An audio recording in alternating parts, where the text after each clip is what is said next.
Hello my dear friends, आप सबको बहुत बहुत स्वागत है दोस्तों। चलिए हम लोग फटाफट मिला लेते हैं आज के एग्जाम आने की गणित का मैथमेटिक्स का आंसर शीट दोस्तों। चलिए आप लोग फटाफट एमसीक्यू मिला लेते हैं और सभी का कितना सही हुआ प्लीज कमेंट जरूर कीजिएगा। चलिए फटाफट स्टार्ट करते हैं और मिला लेते हैं। देखिए क्वेश्चन बहुत ही आसान आसान क्वेश्चन आया हुआ था।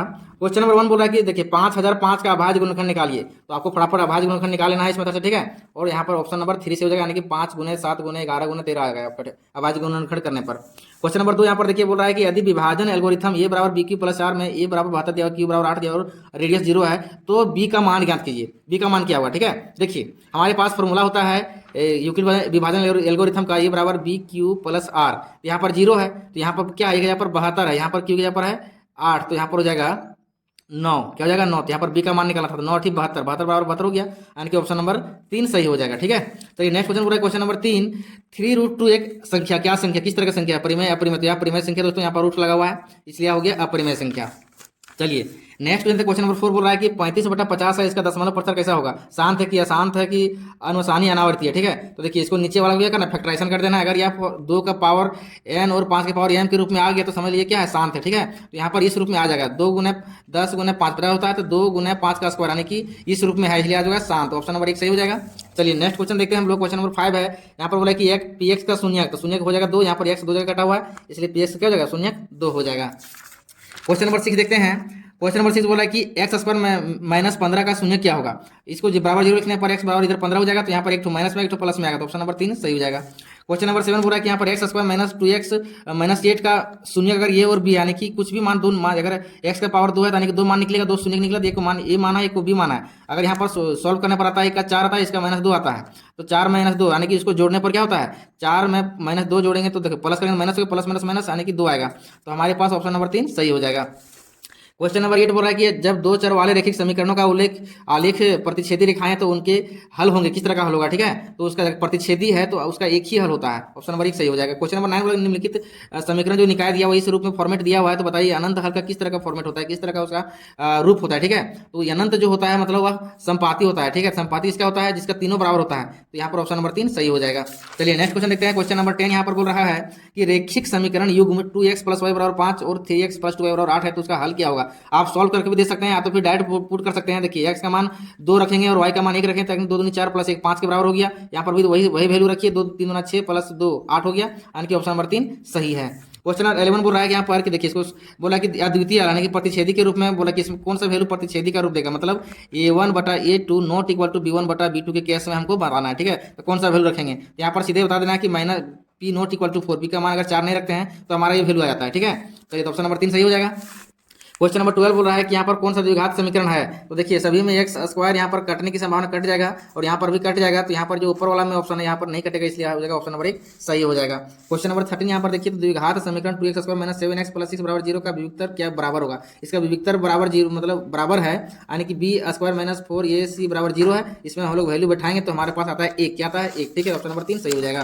क्वेश्चन नंबर 14 बोल रहा है कि यहाँ पर देखिए तो x² - px + 4 = 0 है, इसका मूल बराबर है। तो इसमें देखिए वही क्वेश्चन है b² - 4ac = 0, यानी कि यहाँ पर p² bs हो गया, यहाँ पर p² रखेंगे तो जगह यहाँ 16 आता है तो इसको इधर ले जाएंगे तो जगह +-4 आ जाएगा, ठीक है। ऑप्शन नंबर बी 2 सही हो जाएगा।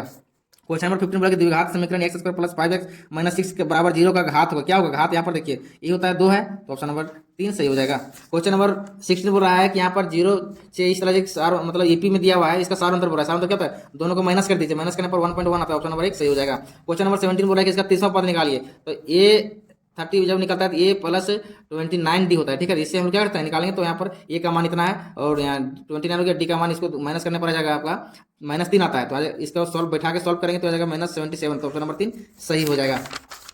क्वेश्चन नंबर 18 बोल रहा है यहाँ पर कि 2 7 12 से लेकर के प्रथम 10 पदों का योग बोल रहा है, 10 पदों को जोड़ना है, ठीक है। तो यहाँ पर देखिए ये 10 जो है पद दिया हुआ है, यहाँ पर एन का भी ये एन है तो यहाँ पर ये एन नहीं दिया जो हम डायरेक्ट फॉर्मूला उठा के निकालते हैं। पहले हमें निकालना पड़ेगा ये एन, अगर तो फिर सीधे ये बड़ा वाला फॉर्मूला लगाना पड़ेगा n/2 2a + n - 1 × d वाला लगा के निकालना पड़ता है। ऑप्शन नंबर 3 से होता है 245 आता है, ठीक है।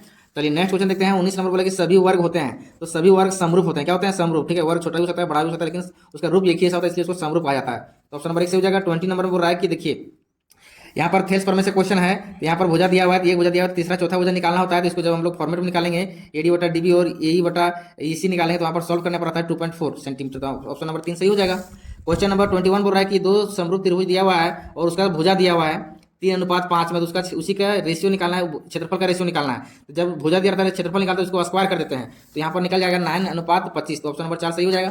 22 बोल रहा है कि क्या होता है बिंदु के बीच में दूरी निकालना है, तो हम दूरी से निकाल देंगे। तो यहाँ पर देखिए 3 3 9 हो जाएगा, 4 4 16 25 होगा, 25 का 5 हो जाएगा, तो ऑप्शन नंबर 4 सही हो जाएगा। अब 23 में देखते हैं कि ये दो बिंदु दिया, उसके मिलाने वाले मध्य बिंदु निकालना है। मध्य बिंदु कैसे निकलता है, तो x को जोड़ के 2 से भागा देना है, तो x और एक देखिए यहाँ पर 4 का था 2 और 4 2 6 3, तो ऑप्शन नंबर 2 सही हो जाएगा।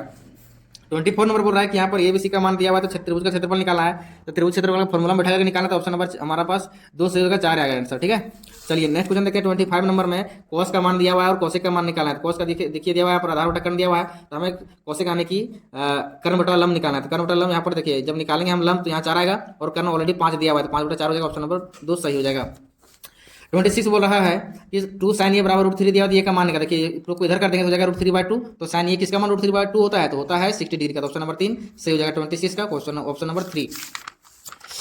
27 बोल रहा है कि cot 90 डिग्री माइनस ये होता है, किसके बराबर होता है, cot 90 डिग्री ये माइनस हो गया 10, किसका हो गया 10, तो हो जाएगा 27 का 3 ऑप्शन।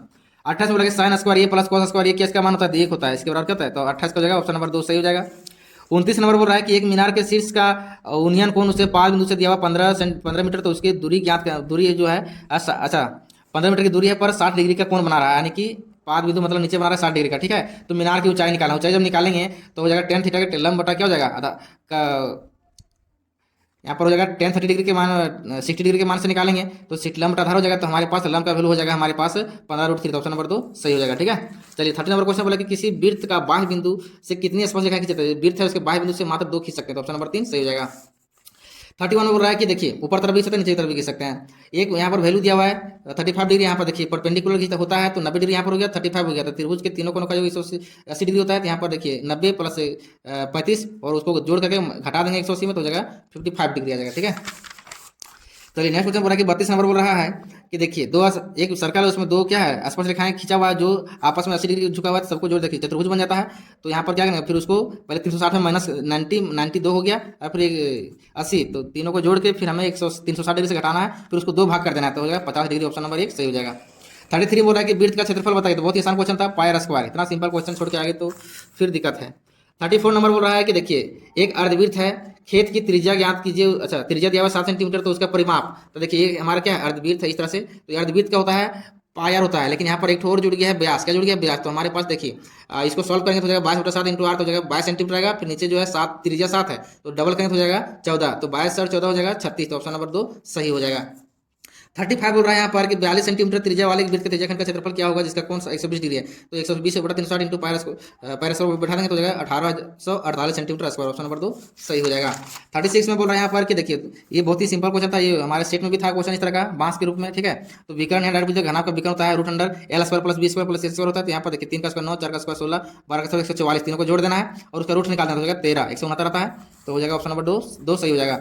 37 बोला कि प्रथम 3 लगातार प्राकृतिक संख्याओं का माध्य क्या होगा, प्रथम 3 बोला प्राकृतिक स्टार्ट कहाँ से होता है 1 2 3 हो गया, तीनों को जोड़ने 3 2 5 और 6 6/3 हो गया 2 आंसर, तो ऑप्शन नंबर 2 सही हो जाएगा। क्वेश्चन नंबर 38 बोल रहा है कि संचयी 12 वक्र कहलाती है, तोरण आयत चित्र दंडाले के 12 बोलते, तो ऑप्शन नंबर 1 सही हो जाएगा, तोरण कहते हैं उसको। ठीक है, 39 बोल रहा है कि किसी पासे को फेंकने पर सम आने की प्रायिकता क्या होगी, देखिए कोई पासा को फेंक रहे हैं, तो देखिए पासा में टोटल कितना, तो 1 से लेकर 6 तक संख्या आता है, तो हमारे पास टोटल हो जाएगा 6, और उसमें सम संख्या कितना है 2 4 6 आता है, तो 3 यानी कि 3/6 यानी कि 1/2 हो जाएगा, ऑप्शन नंबर 4 सही हो जाएगा। ठीक है, अब हम लोग देखते हैं 40 नंबर क्वेश्चन बोला कि निम्नलिखित में से कौन सी घटना की प्रायिकता नहीं हो सकती है, तो ऑप्शन नंबर हमारा 2 सही हो जाएगा, यानी देखिए सब पॉजिटिव में है, और हम लोग जानते हैं कि 0 से कम नहीं हो सकता है और 1 से अधिक नहीं हो सकता है, तो यहाँ पर 2.5 है, बाकी सब पॉजिटिव है, इसलिए ऑप्शन नंबर 2 सही हो जाएगा। चलिए फिर मिलते हैं नई वीडियो में। अब आपको बताना है कि 40 में 40 कितना नंबर आपको आया, कमेंट करके जरूर बताएं। Thank you.